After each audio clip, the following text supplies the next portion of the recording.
काय त्यांचा महिमा वानो वारंवार, हरी भक्त थोर भूमंडळी. ज्यांचे भेटीचे आर्त ब्रह्मादिका, पूज्य सकळ लोका विश्वास झाले. येम धर्मवास पाहे नित्य काळ, म्हणे धन्य वेळ भेटती ते. ज्यांचे भेटीचे अर्थ ब्रह्मादिका, पूज्य सकळ लोका विश्वास झाले. निळा मने सर्व भाग्य चोजविती, रिद्धी सिद्धी येती ओळंगणे. ज्यांचे भेटीचे अर्थ ब्रह्मादिका, पूज्य सकळ लोका विश्व. नमो ज्ञानेश्वर करुणाकरा दयाळा, तुमचा अनुग्रह लादलो पावन झालो चिराचिरी. मी कळा कुसरे काही चलेले, बोलतो वचने अति भाविका. एका जनार्दनी तुमचा दास, त्याची आस पुरवावी. काय त्यांचा महिमा वानो वारंवार, हरी भक्त थोर भूमंडळी. ज्यांचे भेटीचे अर्थ ब्रह्मादिका, पूज्य सकळ लोका विश्वास झाले. ऐकणारे वंदनीय सद्भक्त सद्भक्त टाळकर वृंद समुदाय, गायनाचार्य वादनाचार्य परमपूज्य भगवत प्रेम माता माऊली, तसेच महाराष्ट्रातून महाराष्ट्राच्या बाहेरून आलेले संत ज्ञानेश्वर माऊलीचे असणारे सर्व भक्तगण, या ठिकाणी आदरणीय माऊलींचा हा 727वा संजीवन समाधी सोहळा आहे.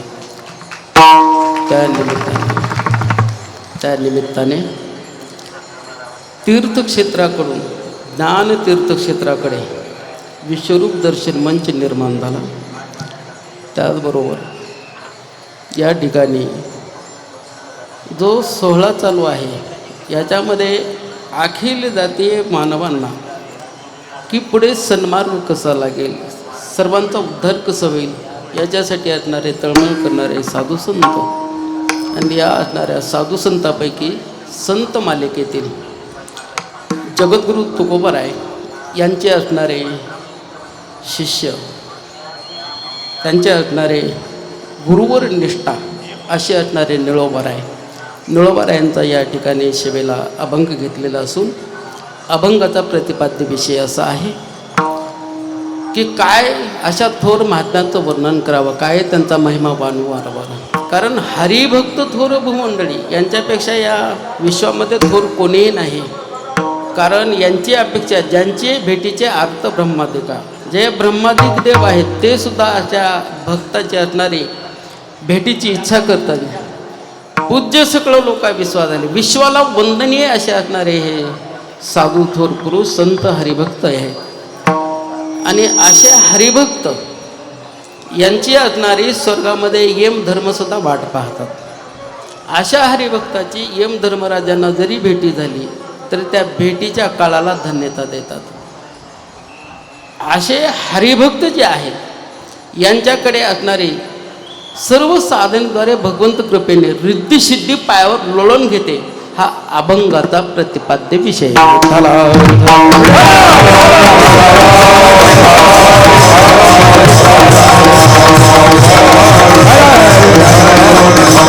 या ठिकाणचे असणारे सेवा आदरणीय विश्वधर्मी डॉक्टर प्राध्यापक विश्वनाथजी कराड साहेब, त्याचबरोबर असणारे माहेर CMIT पुणे, आळंदी देहू परिसर विकास समिती आणि या सर्वांच्या संयुक्त माध्यमाने चालत असलेला हा सोहळा कराड परिवारांच्या माध्यमातून आदरणीय पानेगावकर जे असतील, शाळेग्राम जे असतील, इंगोले असतील, वामनराव महाराज असतील, सर्वांच्या असणाऱ्या माध्यमातून या ठिकाणी जो सेवेचा योग आहे, या योगाचा कार्यकारण भाव म्हणजे माझे असणारे सद्गुरू माऊली पिताश्री यांचा आणि कराड साहेबांचा जो नाता आहे, त्या नात्यामधून या ठिकाणी हा सेवेचा योग आहे. कराड साहेबांचं जर पाहायला गेलं वर्णन, तर कराड साहेबांच्या सानिध्यामध्ये सतत एक ना एक तरी महात्मा असतो. त्या महात्म्यापैकी दुंडा महाराज देगलूरकर, सद्गुरू ज्ञानेश्वर माऊली उत्तरेश्वर पिंपरीकर, आदरणीय शंकर बापूजी आपेगावकर, इथं त्यांचे सुपुत्र आहेत उद्धव बापू आपेगावकर, शेलार मामा आणि सतत संतांचं सानिध्य आहे महाराज. अशा संतांच्या सानिध्यामध्ये त्यांचं असणारे जे वाटचाल आहे हे दैदिप्यमान वाटचाल आहे. पूर्वी असणारी ही आपली भागवत धर्म पताका नामदेव महाराजांनी पंजाबमध्ये गुमानपर्यंत नेली. महाराष्ट्राच्या बाहेर पहिला प्रसार आणि प्रचार जर झाला तर तो नामदेव महाराजांनी केला. आणि त्याच्यानंतर हा प्रचार आणि प्रसार आदरणीय डॉक्टर विश्वधर्मी विश्वनाथजी कराड साहेब यांनी महाराष्ट्राच्या बाहेर त्याचबरोबर देशाच्या बाहेर हा प्रसार आणि या भागवत धर्माची ध्वज पताका रोवली. विठ्ठला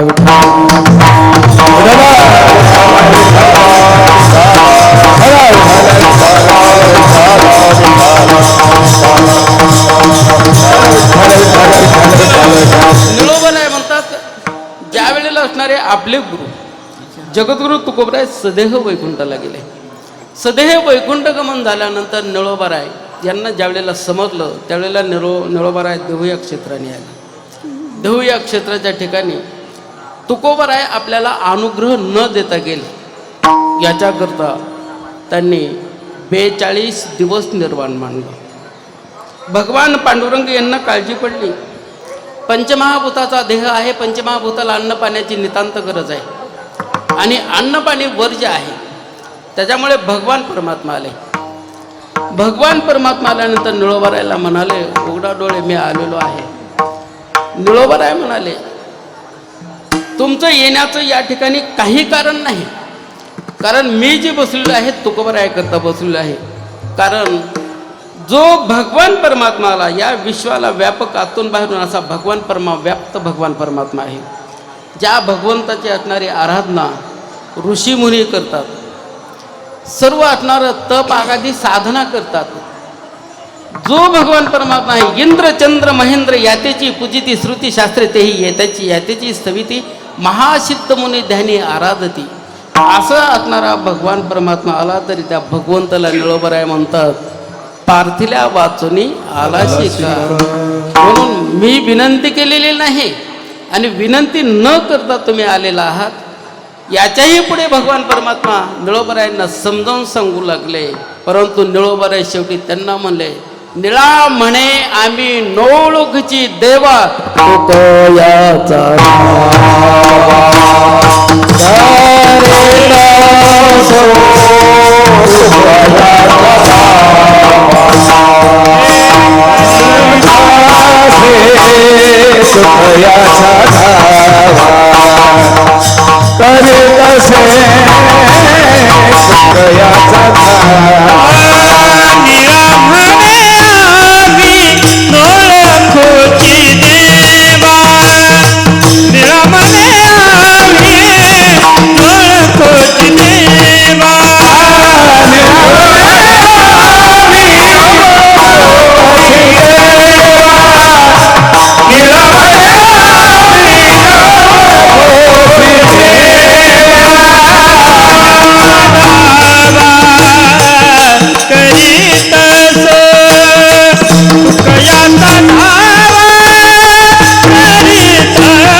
निळोबाराय आणि भगवंताला बोलत होते त्यावेळेला वैकुंठामध्ये तुकोबारायांनी विचार केला की आपल्याला मृत्यू लोकामध्ये परत जावं लागेल. दृढनिश्चय केला महाराज आणि दृढनिश्चय केल्यानंतर तुकोबाराय वैकुंठाहून मृत्यू लोकात आली. असे जगद्गुरू तुकोबराय वैकुंठाहून 5 वेळा मृत्यू लोकामध्ये आले असा इतिहास आहे. निळोबरायांच्या समोर आले, निळोबरायांना हलवलं, मी आलेलो आहे.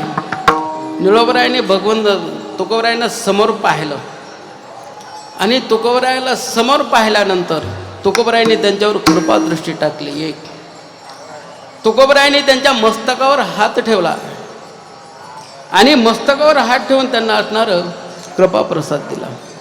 कारण कृपा होते ते 3 प्रकारचे कृपा निळोबरायांना तुकोबरायांची झालेली आहे. एक हस्तकृपा झालेली आहे, एक नेत्रकृपा झालेली आहे, कृपा कटाक्ष न्याहाळिले आपुल्या पदी बैसवले नेत्रकृपा झालेली आहे आणि शब्दकृपा झालेली आहे. तिन्ही कृपेमधून असणारे निळोबाय निघाले आणि त्यावेळेला निळोबराय म्हणतात की माझ्याकरता तुकोबराय वैकुंठाहून आले. अशा महात्म्यांचं काय वर्णन करावं? अभंगाचं प्रथम चरण. काय त्यांचा महिमा वरण वारंवार, काय त्यांचा महिमा वरण वारंवार, काय त्यांचा महिमा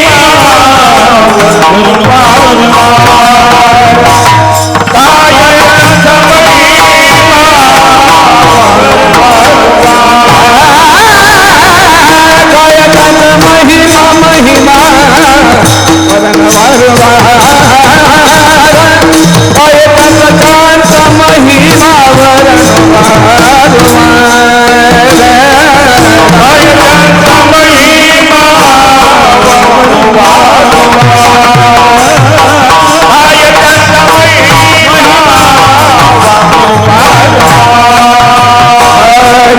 हरी भक्त मंडळी हरिभक्त थोर मंडळी त्यांची भेटीचे अर्थ ब्रह्माचे, त्यांची भेटीचे अर्थ ब्रह्माचे.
शब्दानेच अनिर्वाच्यता दाखवतात की याचं वर्णनच करू शकत नाही. काय त्यांचा महिमा वाणू वारंवार वर्णन करता येत नाही. आपल्याकडे असणारे दर्शनकार आहेत, शास्त्रकार आहेत. दर्शनकार जरी पाहिले आपण तरी दर्शनकारांनी त्यांची मतं वेगवेगळी मांडलेली आहेत. दर्शनकाराच्या मते आपण असणारं जर विचार केला तर दर्शनकाराचा अधिकार जो आहे, या ठिकाणी आदरणीय अण्णांचं आगमन झालेलं आहे. विठ्ठला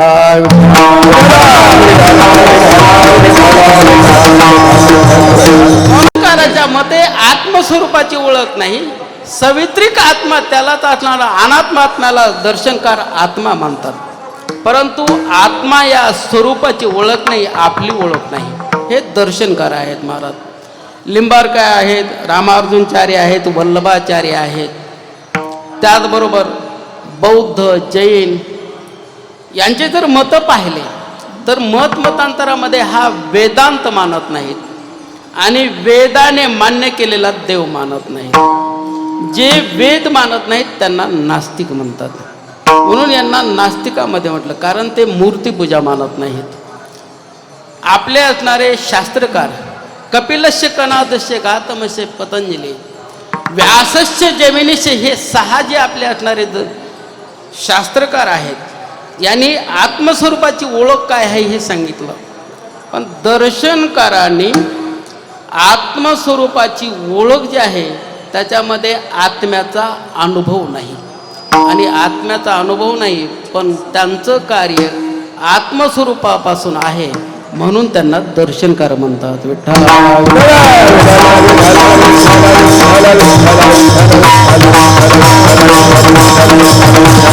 दुसरी गोष्ट, या असणाऱ्या दर्शनकारामध्ये योगी आहेत, तपस्वी आहेत, महान सिद्ध पुरुष आहेत. पण महान सिद्ध पुरुष जरी असतील तरी त्यांच्याकडे असणारे कृत्रिम शक्ती, अकृत्रिम शक्ती आणि अन्यथा कृत्रिम शक्ती या जी 3 शक्ती आहेत, या 3 शक्ती विश्वामध्ये 2 जणांकडेच आहेत. ते म्हणजे देव आणि संत. या दोघाकडेच या 3 शक्ती आहेत. बाकी योगी योग्याच्या बलावर हवेमध्ये तरंगेल, पाण्यावर चालत राहील, परंतु आपलं असणारं शरीर पाणी आणि मातीचं तत्व करून हलकं फुल करील.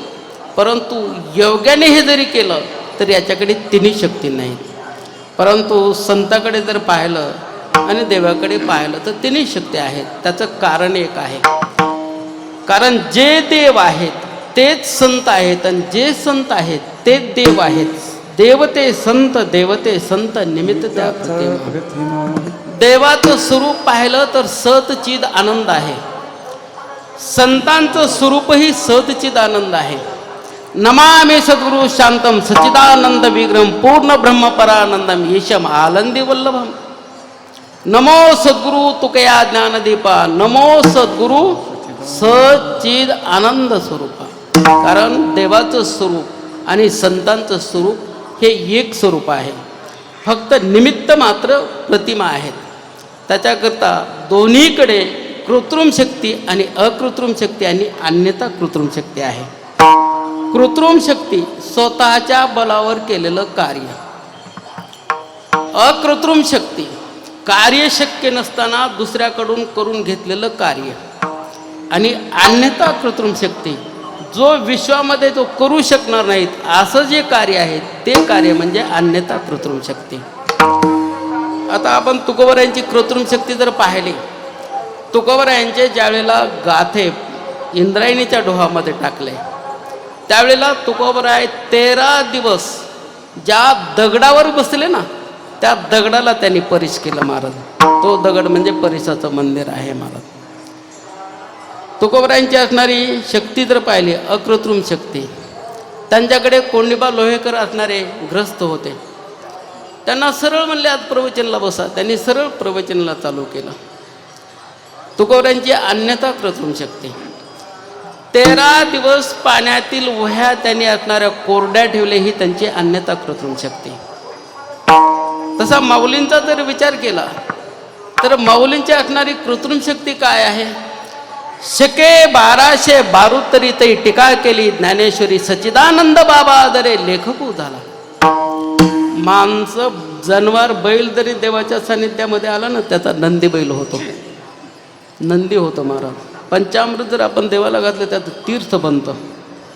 आपण निर्माल्य जर व्हायलं ना फुलं वगैरे तर त्याचा कचरा किंवा केर होत नाही, त्याचं निर्माल्य होतं महाराज. विस्तृत भाग आहे.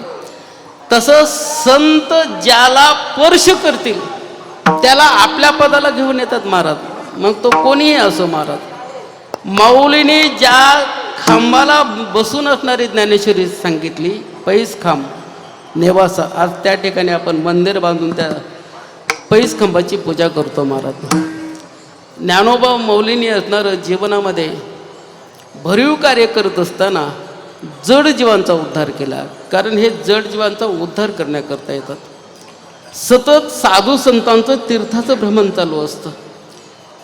ज्या वेळेला नामदेव महाराज आणि संतांच्या सभेमध्ये विस्तृत भाग आहे. नामदेव महाराज संतांच्या सभेमध्ये कच्चं गाडगं म्हणून गुरुबा काकांनी त्यांना बाजूला काढलं. आता नामदेव महाराजांचा जर विचार केला तर नामदेव महाराजांचं सामर्थ्य काय आहे महाराज? जो भगवान परमात्मा आहे त्या भगवंताला जेवू घालण्याचं सामर्थ्य नामदेव महाराजांचं आहे. नोहे हा सामान्य महिमा संतांचा नैवेद्य हाती.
कच्चं गाडगं निघाले.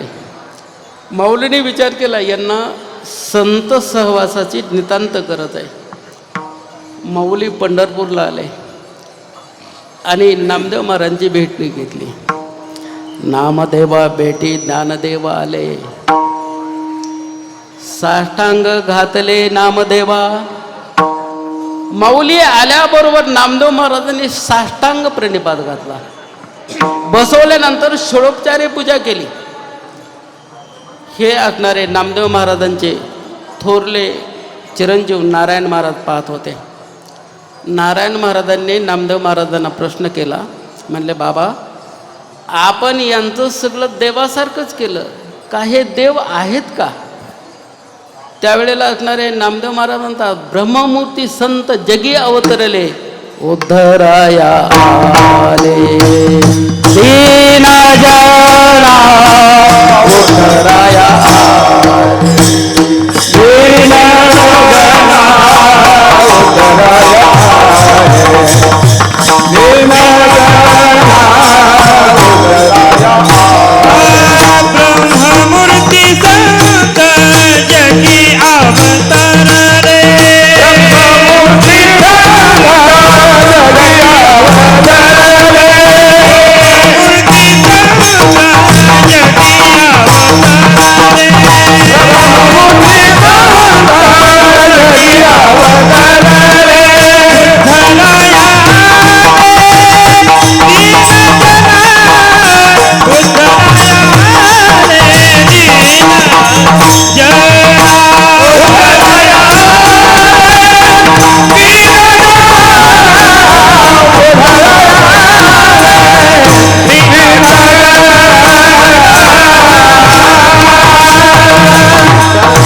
सर्व जगताचा उद्धार करू शकतात महाराज. सर्व जगताचा उद्धार, कारण यांच्याकडे तिन्ही शक्ती आहेत. तशी माऊलीकडे असणारे कृत्रिम शक्ती ज्ञानेश्वर टीका केली महाराज. त्याचबरोबर देवांचा विचार केला भगवान प्रभू रामचंद्र. भगवान प्रभू रामचंद्राची कर्तुम शक्ती शिळेला पाय लावला त्याची अहिल्या झाली महाराज. मनुष्य शिळा होती मनुष्य झाली, कारण मानव मनुष्य झाले. कृत्रिम शक्ती अन्यथा कृत्रिम शक्ती भगवान प्रभू रामचंद्राची. वानरा हाती घेवेली लंका, वानराकडून लंका घेतली आणि भगवान प्रभू रामचंद्र त्यांचा पदस्पर्श झाला. त्यांनी असणारी शिळेचा उद्धार केला, लंका आपल्या ताब्यामध्ये घेतली. त्याचप्रमाणे माऊलींची असणारी अन्यथा कृत्रिम शक्ती जे आहे, माऊलीने असणारे माणसं तर जिवंत केलेच मुक्ताईने, पण त्याच्यानंतर त्यांनी जे जीवनामध्ये घटना घडणाऱ्या नाहीत असं कार्य आपल्या डोळ्यासमोर आणून ठेवलं महाराज. जे की माऊलीने दृष्टांत दिला. कोणाला? नाथ महाराजांना. ज्ञानदेवे येवोने स्वप्नात सांगितले मात मज लागी. मला येऊन सांगितलं. काय सांगितलं? आजान वृक्षाची मुळे कंठाशी लागली, येऊन आळंदी स्थळ काढवेगी. त्यावेळेला नाथ महाराज आले. समाधी ढवळ्यानंदीला बाजूला सारला आणि समाधीच्या विवरामध्ये गेले. प्रत्यक्ष नाथ महाराजांनी ज्ञानेश्वर माऊलीबरोबर संवाद केला. ज्ञानेश्वर माऊलींनी सांगितलं, ही कंठाची मुळी काढली तुम्ही, पण ही ज्ञानेश्वरी आहे. हे ज्ञानेश्वरी हे तुमच्या हातानं जगताचं कल्याण होईल. ज्ञानेश्वरी घेऊन जा. आणि ती ज्ञानेश्वरी 300 वर्षानंतर शके 1500 शाहूत्तरी तारण नाम संवत्सरी एका जनार्दनी अत्यादरी प्रति ज्ञानेश्वरी शुद्ध केली. ती नाथ महाराजांनी केली. नाथ महाराजांना प्रश्न केला, तुम्ही माऊलींना भेटलात? म्हणले हो भेटलो. बोललात? म्हणले हो बोललो. म्हणले माऊली तुम्हाला कशी दिसली ते सांगा. माऊली कशी दिसली ते नाथ महाराज सांगतात. कैवल्याचा पुतळा प्रगटला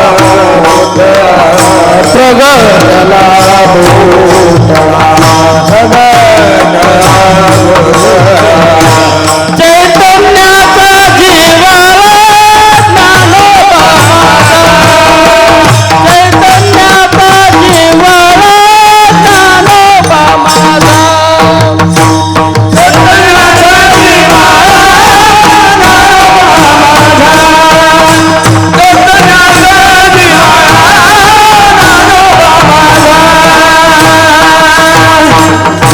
माऊली कसे दिसते? कैवल्य, कैवल्य शब्दाचा आहे विग्रह जर केला तर त्यातून विग्रह होतो परमात्मा.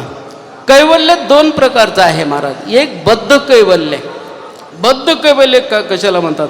आपण साधना करून साधनेद्वारे सोहम शब्दापासून गेल्यानंतर अहम ब्रह्मास्मी या वृत्तीला येतो, त्याला कैवल्य म्हणतात. परंतु हे बद्ध कैवल्य आहे. त्याच्याही पुढे ज्याच्यामध्ये अहम ब्रह्मास्मीचा लय होतो असं जे कैवल्य आहे त्याला मुक्त कैवल्य म्हणतात. मग मुक्त कैवल्य असणारे कैवल्य साम्राज्य चक्रवर्ती असं माऊलींचं नाव आहे. म्हणून कैवल्य साम्राज्य चक्रवर्ती म्हणून माऊलींचा असणारा कैवल्य म्हणजे भगवान परमात्मा देवच आहे असं नाथ महाराजांनी सांगितलं. कारण एक समाधी असतं महाराज. 4 भावंडाच्या 4 प्रकारच्या समाध्या आहेत महाराज. मुक्ताबाईची असणारी चिदाकाश समाधी आहे आणि माऊलींची संजीवन समाधी आहे महाराज. आपण पूर्वी जर समाधीचा इतिहास जर घेतला, अनेक साधू महंत ऋषी यांनी असणाऱ्या जिवंत समाध्या घेतल्या. तर त्यांनी जिवंत समाध्या घेतल्या हे गोष्ट सत्य आहे. परंतु जिवंत समाधी ज्यांनी घेतली त्यांचा असणारा काही दिवसाने ते असणारे पंचतत्वामध्ये विलीन होतात. पृथ्वी आप तेज वायू आकाश काही दिवसाने पंचतत्वामध्ये विलीन होतात. आणि संजीवन समाधी जी आहे, संजीवन समाधी ही असणारी पंचमहाभूतामध्ये विलीन होत नाही महाराज. आपण समाधीला फुलं हे श्रद्धेनं वाहा महाराज. लवकरात लवकर ते सुकतच नाहीत महाराज. आणि संजीवन समाधी जी आहे तिच्यातून अशी स्पंदनं बाहेर पडतात महाराज. कारण आपल्याला ऐकता आलं पाहिजे. कारण संतांचं वर्णन, देवाचं वर्णन करताना सच्चिद आनंदी स्वरूप आहे ना, तर त्या स्वरूपामध्ये सत कशाला म्हणावं? ज्याला काल परिच्छेद लागत नाही आणि देश परिच्छेद लागत नाही त्याला सत म्हणतात महाराज. त्या गोष्टीला आपण गावाकडून इथे आलो तर गावाकडे नाहीत, आपल्याला देश परिच्छेद लागला. आपण जन्माच्या अगोदर नव्हतो आणि या शरीराला जाळून टाकल्यानंतर पुन्हा राहणार नाहीत, हा काल परिच्छेद लागला आपल्याला. तसं देव आणि संत दुसऱ्या देशातही आहेत, इथेही आहेत, देश परिच्छेद नाही. काल परिच्छेद पाहायला देव भूतकाळामध्ये होते, वर्तमान काळामध्ये आहेत आणि भविष्य काळामध्ये राहणार आहेत. देश काळ वस्तू भेद मावळला आत्मनिर्वाळ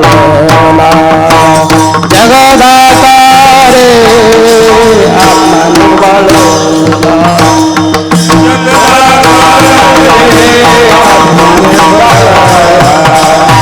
जगदाता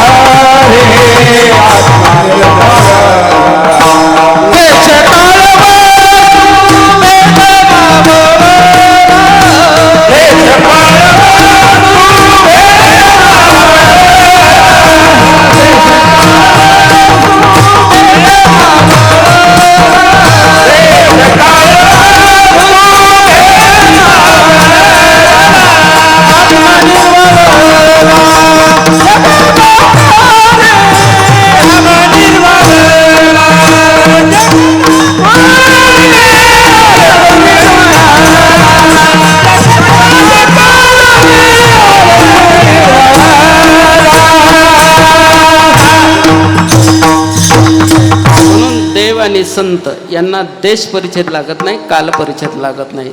चिद कशाला म्हणावं? या विश्वातल्या अंतरातलं ज्यांना जाणता येतं त्यांना चिद म्हणतात महाराज. जो समुद्रा पैल कडील देखे, का स्वर्गीचा आलोचू ऐके, मनोगत ओळखे मुंगीचे. मुंगीच्या मनातलं ओळखता येतं. स्वर्गातील असणारा आवाज ज्यांना ऐकता येतो त्यांना चिद म्हणतात महाराज. तसं माऊलींच्या असणाऱ्या समाधीतून निघालेली स्पंदनं ते आत्मसात करण्याकरता आपल्याला तशी साधना करावी लागेल, त्या साधनेला जावं लागेल. कारण आपण बोलतो तुकोबारायांचा रस्ता विठ्ठल विठ्ठल म्हणतो आणि आपण ऐकतो आणि वाचतो, पण अनुभूती आपल्याला आहे का? अनुभूती आलेली नाही. आपण श्रद्धेनं असणारं ते कार्य करतो. अनुभूती येण्याकरता दोन गोष्टी शरीरातल्या नष्ट झाल्या पाहिजेत. काम, क्रोध, सता, लोभ हे तीन विकार निघाली पाहिजेत. संशयछेद मिटला पाहिजे आणि कर्मफलाचा त्याग केला पाहिजे. कठोपनिषद सांगत आहे, भिंदन्ते हृदय ग्रंथी छिंदन्ते सर्व संशया क्षेन्ते चाश्य कर्माणी तस्मिन् दृष्टे परावरे. ही अवस्था जर आपल्याला प्राप्त झाली तर आपण सुद्धा ज्या जागेवरून गेलो त्या ठिकाणी त्या भगवंताच्या नामचिंतनाचा उच्चार होतो महाराज. म्हणून सीतेच्या भोवती झाडझुडपं रामराम म्हणतात. म्हणून या संताकडे भगवंतासारख्या तिन्ही शक्ती आहेत आणि तिन्ही शक्तीमध्ये अलौकिक शक्ती असणारी माऊलींचं असणारं समाधी सोहळा आहे. माऊलींनी जीवनामध्ये कार्य जर केलं तर रेडा बोलवला. आपण म्हणतो रेडा बोलवला, सांगतो सर्वांना महाराज. महिषीपुत्रा मुखे बोलवणे श्रुती, रेड्यामुखी वेद बोलविला गर्व द्विजांचा हरिला. आपण म्हणतो महाराज. आता हा रेडा कोण आहे तर रेड्याचा पूर्वपीठिका इतिहास सांगतो. विठ्ठला विठ्ठला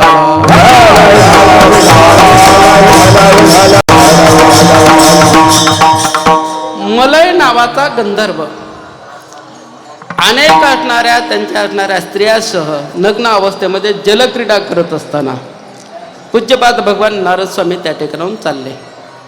नारदांनी मलय नावाच्या गंधर्वाला सांगितलं हे योग्य नाही, हे बंद कर असं. त्याने ऐकलं नाही आणि त्यांनी ऐकलं नाही म्हणून नारदाने त्या मलय नावाच्या गंधर्वाला शाप दिला. तू मृत्यू लोकामध्ये 3 येवणीला जाशील. त्या 3 येवणीपैकी पहिली येवणी आहे घोडा, दुसरी येवणी आहे रेडा आणि तिसरी येवणी आहे धेडा. 3 येवणीला जाशील. आणि तो मलय नावाचा गंधर्व हा मृत्यू लोकामध्ये आला. पहिला घोड्याचा उद्धार कुठे झाला महाराज? आद्य कवी मुकुंदराज स्वामी त्या ठिकाणी जयपाल नावाचा राजा आणि जयपाल नावाच्या राजाने साधू संत एकत्र केले आणि साधू संतांना प्रश्न केला, मला ब्रह्मज्ञान कशाने होईल? साधू संतांना सांगता आलं नाही म्हणून साधू संतांना तलाव खोदकाम करण्याचं काम जयपाल राजाने सांगितलं. मग त्यांचं काम सुरू झालं. मुकुंदराज स्वामी आणि गुप्त वेशाने काशीला गेलेले होते. त्यांना समजलं, ते आले. आल्यानंतर साधू संत जे काम करत होते त्यांचं काम बंद केलं. जयपालला समजल्यानंतर जयपाल त्या ठिकाणी राजा आला आणि राजा आल्यानंतर म्हणला, हे काम का सांगितलं? तो म्हणला, मला ब्रह्मज्ञान पाहिजे. यांनी कोणीच सांगितलं नाही म्हणून सांगितलं. म्हणलं, तुला ब्रह्मज्ञान पाहिजे? हो म्हणाला, ब्रह्मज्ञान पाहिजे. स्वामी म्हणाले, एक घोडा घेऊन ये. पाग्यातून घोडा आणला. जो शापित घोडा होता, मलय नावाच्या गंधर्वाला जो शाप मिळालेला होता, तो घोडा आणला. तो घोडा आणल्यानंतर मुकुंदराज स्वामींनी त्याच्या अंगावर 52 छड्या मारल्या. घोड्याला जीन लावलेली होती. म्हणलं, रिकवीमध्ये पाय ठेव. जयपाल राजाने रिकवीमध्ये पाय ठेवण्याबरोबर त्याला ब्रह्मज्ञानाची अनुभूती झाली महाराज. तेव्हापासून मन पडले, रिकवीवे पाव ब्रह्म बताव. आणि त्या घोड्याचा उद्धार केला महाराज. तो पहिला असणारा घोडा मुकुंदराज स्वामीकडून उद्धार झाला आणि नंतर रेडा म्हणून जन्माला आला. विठ्ठला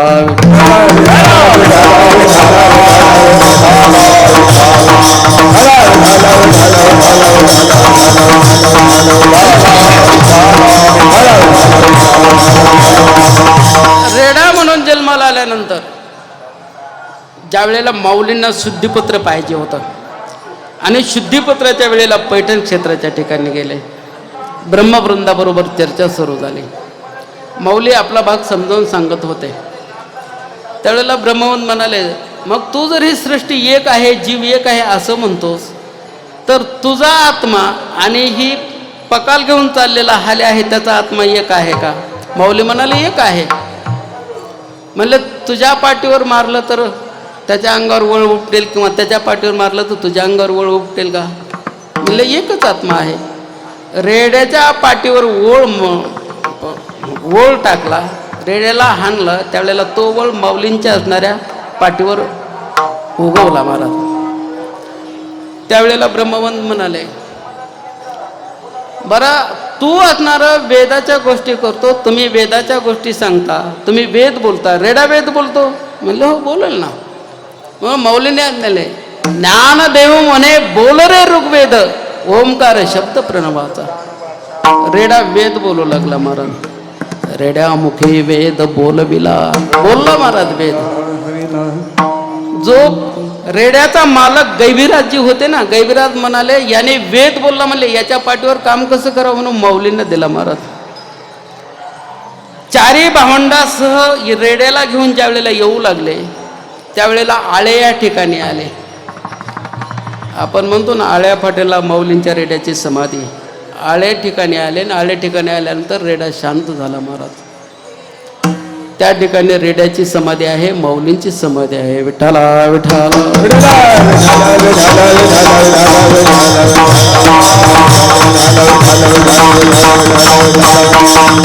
रेडा मुक्त झाला. तिसरा जन्म त्याला असणारा अंत्यजाचा मिळाला. काशीला गेला, विद्वान झाला महाराज. पूर्वजन्मीचे काही असणारे संस्कार असतात महाराज. वेद विद्वत्ता झाल्यानंतर त्याने 2 उंट बरोबर घेतले. उंटावर असणारे सर्व असणारे दशग्रंथी ब्राह्मण असणारे सर्व असणारे ग्रंथ बरोबर घेतले. पालखी घेतली, दिवसा मशाल लावून चालू लागले आणि जानव्याला सुरे बांधले. प्रत्येक ठिकाणी जायचे आणि विद्वानाला असणारे शास्त्रवादामध्ये हरवायचे आणि त्यांच्याकडून लिहून घ्यायचे की मी शास्त्रवादामध्ये हरलो. त्यांना जर विचारलं तुम्ही जर असणारे शास्त्री महाराज येवलकर शास्त्री, सदाशिव येवलकर महाराज शास्त्री, तुम्ही जर हारले तर ते म्हणले मी जीप कापून देईन तुम्हाला. असं फिरत फिरत दिग्विजय होत होत महाराष्ट्रामध्ये पदार्पण झालं. आज आपण निर्भयपणे जो असणारा हा सोहळा साधन करतो. आज आपले मंदिर शाबूत आहेत. महाराष्ट्रामध्ये त्यावेळेला छत्रपती शिवाजी महाराज, कारण आज शिवाजी महाराजांनीच आपल्या असणाऱ्या स्वराज्याचं रक्षण केलं, संभाजी महाराजांनी. आणि शिवाजी महाराज संभाजी महाराजांनी कार्य केलं म्हणून आज आपण हा मुक्तपणे सोहळा करत आहोत. त्यांचं असणारं योगदान कधीही विसरता येणार नाही. इथे आल्यानंतर शिवाजी महाराजांच्या दरबारामध्ये गागा भट्ट होते. ते गागा भट्टाकडे आले. सदाशिव येवलकर शास्त्री गागा भट्टाकडे आल्यानंतर गागा भट्टांनी विचार केला हे आपलं काम नाही, यांना रामदास स्वामीकडे पाठवावं. म्हणून रामदास स्वामीकडे पाठवलं. रामदास स्वामीकडे आल्याबरोबर रामदास स्वामीने आपली कुबडी जी आहे ते आपला शिष्य कल्याणच्या हातामध्ये दिली आणि कल्याणला म्हणले एक रेग ओढ म्हणले. रेग ओढली. शास्त्री पलीकडून उभा होते. शास्त्रीजींना म्हणाले या अलीकडे आणि विचारलं आपण कोण आहात? म्हणले मी शूद्र आहे. कल्याणला दुसरी रेग ओढायला लावली. स्वामी म्हणाले या अलीकड. दुसरी रेग ओढल्यानंतर अलीकडे आले. त्यांना विचारलं आपण कोण आहात? म्हणले ब्राह्मण आहे. तिसरी रेग ओढली. तिसऱ्या रेगीच्या आतमध्ये बोलवलं आणि पुन्हा स्वामीने प्रश्न केला आपण कोण आहात? म्हणले मी दशग्रंथी ब्राह्मण आहे. त्या ठिकाणी रामदास स्वामींनी त्यांचा असणारा उद्धार केला महाराज. चंपक वंशामध्ये हे अंतेज म्हणून जन्माला आलेले होते. विठ्ठला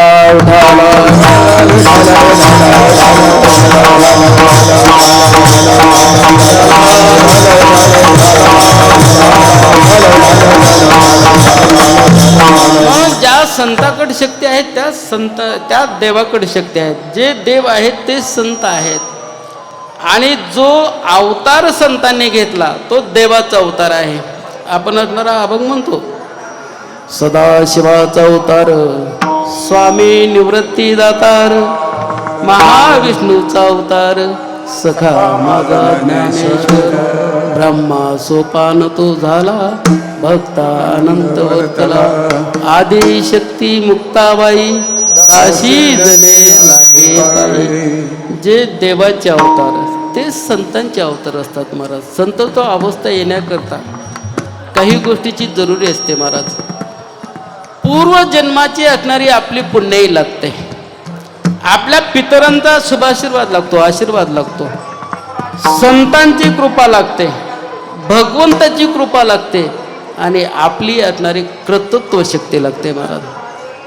आपण म्हणतो आम्हाला संसारामध्ये समाधान लाभत नाही कारण इच्छेसारखं होत नाही. आपण संसाराच्या मागे लागलो महाराज. संसाराचा स्थायी स्वभाव आहे की सतत बदलणे, अस्थिर हा संसाराचा स्थायी स्वभाव आहे.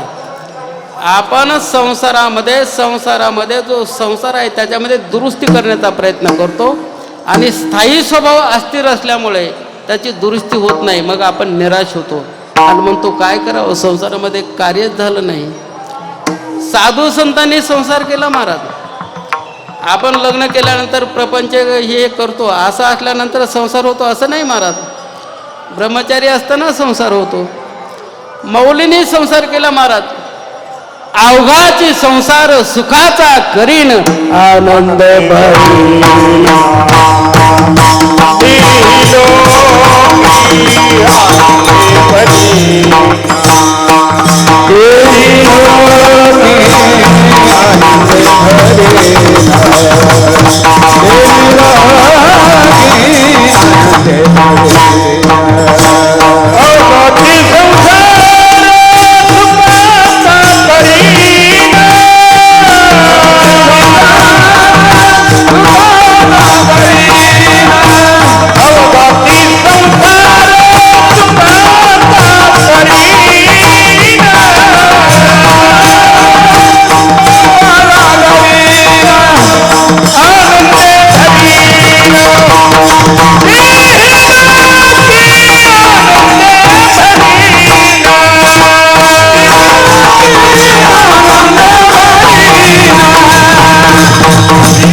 आपण आपल्या संसारामध्ये काही कार्य नाही झालं तर आपण चिंता करत बसतो महाराज.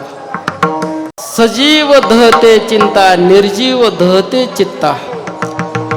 आणि ही जी चिंता जी आहे या चिंतेवरला औषध मात्र संतांना माहिती आहे महाराज. संत त्या चिंतेवरला औषध सांगतात महाराज. काळ सारावा चिंतने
संसाराचा स्थायी स्वभाव आहे अस्थिर राहणे.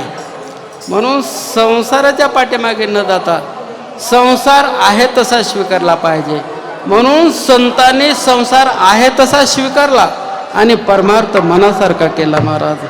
म्हणून आहे तसा संसार स्वीकारल्यानंतर परमार्थ मनासारखा करता येतो हे संतांनी आम्हाला सांगितलेलं आहे महाराज. म्हणून संसाराच्या असणाऱ्या गोष्टी जर पाहिल्या तर या नाशवान गोष्टी आहेत. आणि असं कार्य करत असताना एकांतवासी गंगा स्नान आहे. एकांतवास केव्हा करतो महाराज? मनातले विकार बाजूला काढले, 6 विकार की आपल्याला असणारा एकांतवास घडतो. गंगेचं स्नान करायचं. म्हणूनच आज आपल्याला आज आपण जे गंगेचं स्नान करतो ना, या ठिकाणी असणारी गंगा आहे महाराज. पवित्र असं असणारं स्वच्छ परिसर आहे आणि त्या स्नानाकरता हे कार्य केलेलं आहे. असं कार्य कोण करू शकतो महाराज? तर वारकरी करू शकतात महाराज. वारकऱ्याकडे काय असतं महाराज?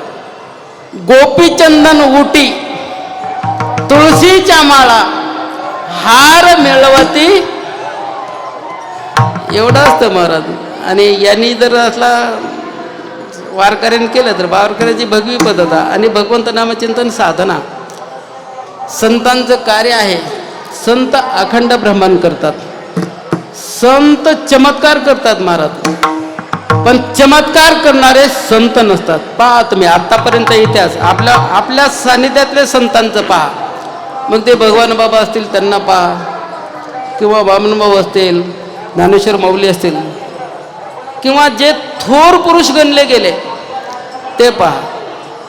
त्यांच्या जीवनामध्ये असणारं पाहिलं, भौतिक परिस्थितीत पाहिली तर त्रासाशिवाय दुसरं काही नाही महाराज.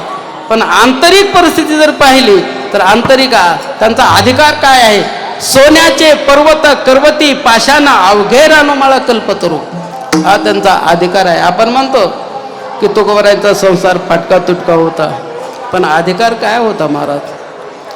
सर्व संतांमध्ये फक्त एकच संत असे होऊन गेले जे की गर्भश्रीमंत होते, ते म्हणजे नाथ महाराज. विठाला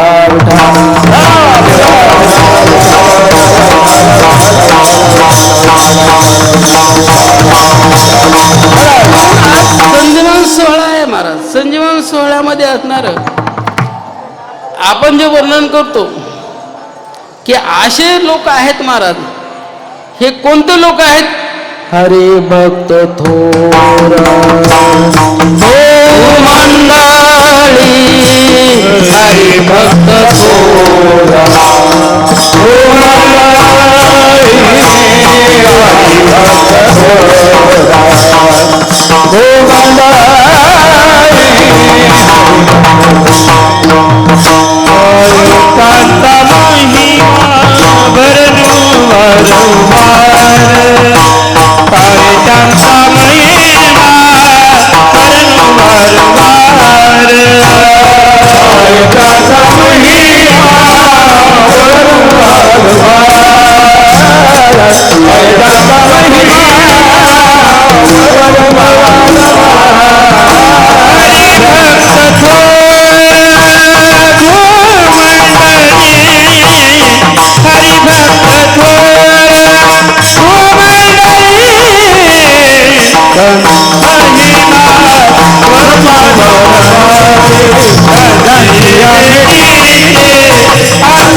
त्यांचा महिमा वाणू वारंवार. हरिभक्त थोर भूमंडळी. आपण 21व्या शतकामध्ये आहोत, विज्ञान युगामध्ये आहोत. कठीण काम आहे महाराज विज्ञान युगामध्ये. अध्यात्माची आणि विज्ञानाची सांगड घालणं, या दोन्हीची सांगड घालण्याचा प्रयत्न आदरणीय कराड साहेब करतात. त्यांना तसं सहकार्य संगणक तज्ज्ञ विजयजी भटकर हे करतात. पण यांच्या मागं पूर्वजांची कृपा आहे. राष्ट्र धर्मपूजक आदरणीय दादारावजी कराड, माता सरस्वती, त्याचबरोबर त्यांच्या सहवासामध्ये असणारे आदरणीय शंकरबापूजी आपेगावकर, दुंडा महाराजजी, सद्गुरू ज्ञानेश्वर माऊली पिंपरीकर, त्याचबरोबर शेलार मामा, या संतांचं यांचे त्यागी जीवन होते, यांचा समर्पण भाव होता, याचा समर्पण भाव होता.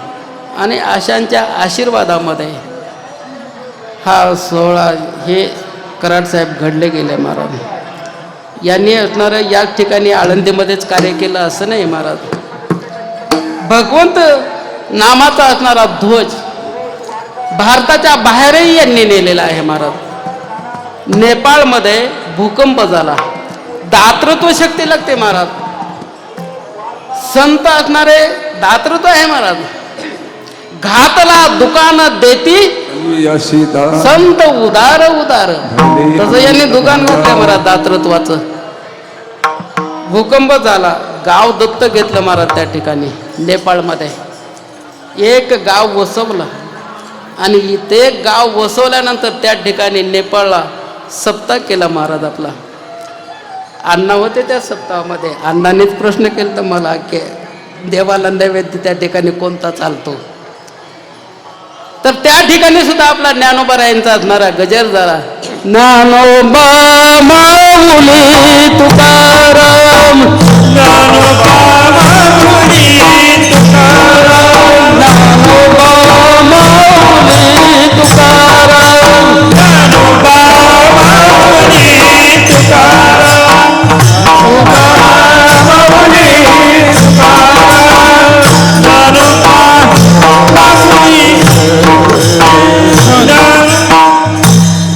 एकच ठिकाणी नाही महाराज. आपण बद्रीनाथला जातो, मोठ्याचं अनुकरण काहीतरी करावं. ज्यावेळेला बापू आपण तरुण माणसं पण गाव झालो आम्ही, सत्य परिस्थिती शेटजी होते बरोबर, परंतु अण्णा साहेब, विजयजी भटकर, थंडी एवढी होती आणि वरून बर्फ येत होता महाराज. आणि त्या दिवशी ते आमच्या अगोदरच त्या थंडीमध्ये बसलेले होते आणि मलाच सकाळचा कार्यक्रम करायचा होता. मलाच सकाळचा करायचा होता. मी थंडी म्हणून जरा बसलेलो होतो, पण यांना पाहिलं ना की अंगामध्ये ऊर्जा भरली. मग त्या ठिकाणी उभारलो महाराज की कितीही त्रास असेल तरी श्रद्धा काय आहे हे शिकाय मिळतं महाराज. अलौकिक दिव्य चरित्र मी स्तुती म्हणून करत नाही महाराज. माझ्या जीवनामध्ये मला त्यांच्याकडून घेण्यासारखा काही अनुभव मिळाले. दादांच्या सद्गुरू माऊलींच्या सानिध्यामध्ये तर अनुभव मिळाले, पण काही अनुभव मला यांच्या सानिध्यामध्ये मिळाले. एक उदाहरण सांगतो. अक्का आजारी असताना आणि MITला लातूरला दवाखान्यामध्ये होत्या आणि समजल्यानंतर अण्णाचेही बी फोन झालते. आम्ही आलो तर आदल्या दिवशी भेटलो. कराड साहेब आदल्या दिवशी भेटला. अनुभव सांगतो महाराज, अनुभूती कशी असते ते. आणि त्याच्यानंतर आम्ही परत आलो. कराड साहेब पुण्याला आले. सकाळी परत मी MITला आलो. सकाळी MIT आल्यानंतर अण्णा होते. अण्णा सकाळची 9-9:30ची वेळ असेल, बरोबर आहे का? 9-9:30ची वेळ. आणि डॉक्टरने सांगितलं हे अक्काचं. मग म्हणलं आपण डिक्लेअर कसं करावं. अण्णांनी हे साहेबांना फोन केले आणि साहेब त्या ठिकाणी मला वाटतं 3:30-4 वाजता आले, पोहोचले. त्याच्यानंतर अक्का ज्या खोलीमध्ये होत्या त्या खोलीमध्ये आम्ही आलो. अण्णा होते. अण्णांनी मला मध्ये घेतलं. मध्ये अण्णा होते, नाना होते, काशीरामजी कराड नाना होते आणि कराड साहेब होते. आणि त्या ठिकाणी नाना म्हणत होते अक्का डोळे उघडा, अण्णा भाऊ आलेले आहेत. याची शूटिंग पण आहे तुम्हाला पाहण्याकरता बरं का.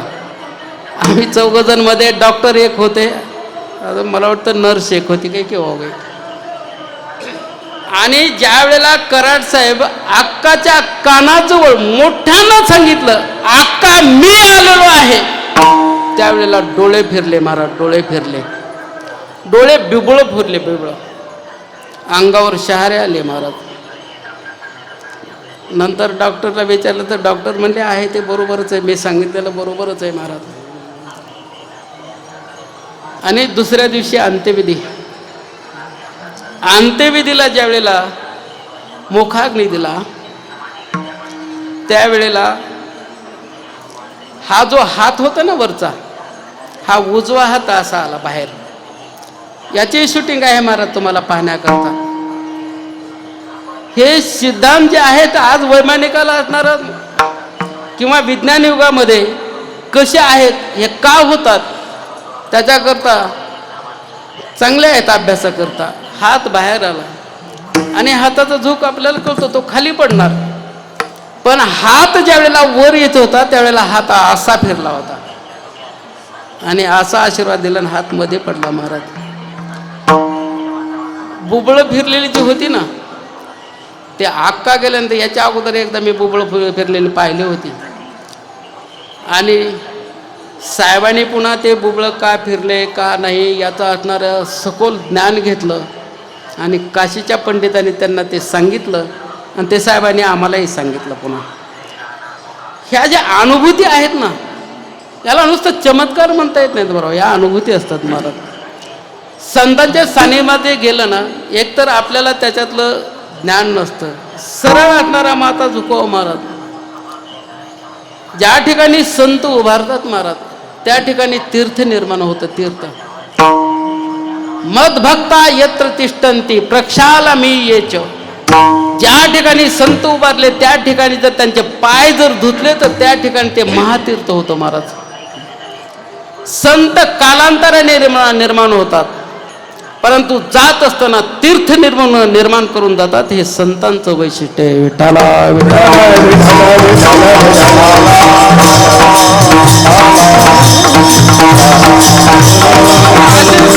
सोमनाथ हे तीर्थक्षेत्रावर असणारे होतात महाराज. सप्ते करतात, हे करतात. आमचे हे टाळकरी मंडळी आहे ना, याच्यातले सगळे शेतकरी माणसं विमानानं जातात महाराज काशीला. काशीला असणारा गजर करतात आपला. ज्ञानोबा माऊली तुकाराम, माऊली तुकाराम, माऊली तुकाराम, माऊली तुकाराम, माऊली तुकाराम,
बद्रीनाथला मानागाव चायना बॉर्डर सरस्वती मातेचं मंदिर, या मंदिराची उभारणी केली महाराज.